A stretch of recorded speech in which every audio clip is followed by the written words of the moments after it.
C'est-à-dire que la France, l'Italie, l'Espagne et le Portugal doivent à peu près 1000 milliards d'euros à l'Allemagne. Et ils ne seront jamais remboursés. C'est 1000 milliards parce qu'on n'en a pas les moyens, il est difficile de vous dire. Donc qu'est-ce que ça veut dire? Ben, ça veut dire que les Allemands auraient pu foutre leur voiture et aller les couler au large de Hambourg. Ça leur aurait fait autant de bien. Ce qu'ils ont fait, c'est qu'ils nous ont prêté de l'argent pour qu'on achète leur bagnole, en sachant pertinemment qu'on n'allait jamais leur rembourser ce pognon. Donc c'est une croissance à crédit absolument épouvantable qui s'est passée.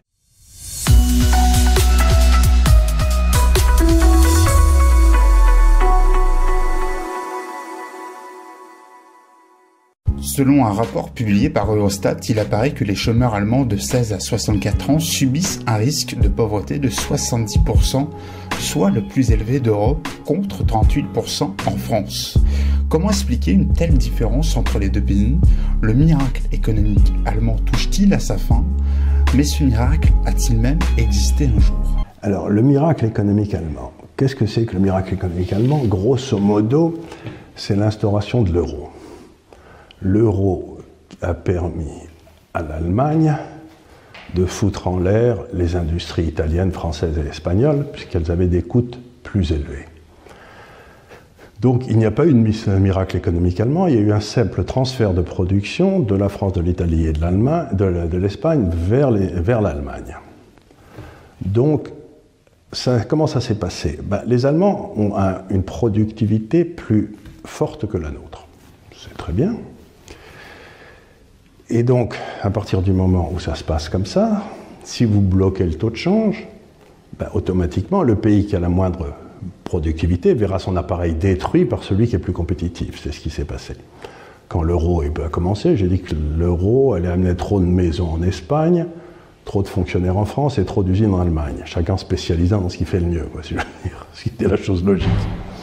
Donc il n'y a pas eu de miracle économique allemand, il y a simplement eu un simple transfert de richesse des autres pays vers l'Allemagne qui a été organisé par l'euro. Il n'y a pas eu de miracle. Mais qu'est-ce qu'ont fait les Allemands depuis? C'est qu'ils continuent à prêter de l'argent aux Européens pour acheter leurs bagnoles, par exemple. Donc aujourd'hui, ce qu'on appelle les balance target, vous savez, c'est dans le fond la position créditrice de l'Allemagne vis-à-vis des autres pays européens. Pour l'Allemagne, il y a plus de 1000 milliards d'euros. C'est-à-dire que la France, l'Italie, l'Espagne et le Portugal doivent à peu près 1000 milliards d'euros à l'Allemagne. Et ils ne seront jamais remboursés. C'est 1000 milliards parce qu'on n'en a pas les moyens, il est difficile de vous dire. Donc qu'est-ce que ça veut dire? Ça veut dire que les Allemands auraient pu foutre leur voiture et aller les couler au large de Hambourg. Ça leur aurait fait autant de bien. Ce qu'ils ont fait, c'est qu'ils nous ont prêté de l'argent pour qu'on achète leur bagnole, en sachant pertinemment qu'on n'allait jamais leur rembourser ce pognon. Donc c'est une croissance à crédit absolument épouvantable qui s'est passée. Donc il n'y a pas de miracle économique allemand. Maintenant, pourquoi cette énorme différence? C'est que compte tenu de ce transfert de richesse vers l'Allemagne, le taux de chômage en Allemagne est au plus bas historique.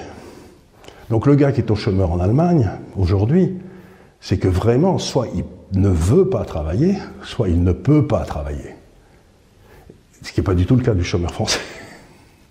Parce que lui, il aimerait bien travailler, et il voudrait peut-être bien travailler. Et donc ce que j'essaie de dire, si vous voulez, c'est que dans le fond, vous mesurez deux échantillons complètement différents.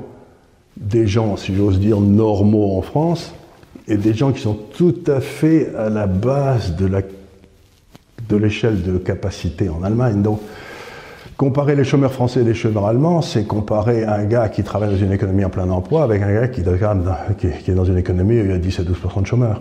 C'est pas la même bête. C'est des bêtes complètement différentes. Le gars qui est chômeur en Allemagne, c'est que vraiment il le veut. Donc il se contente de peu.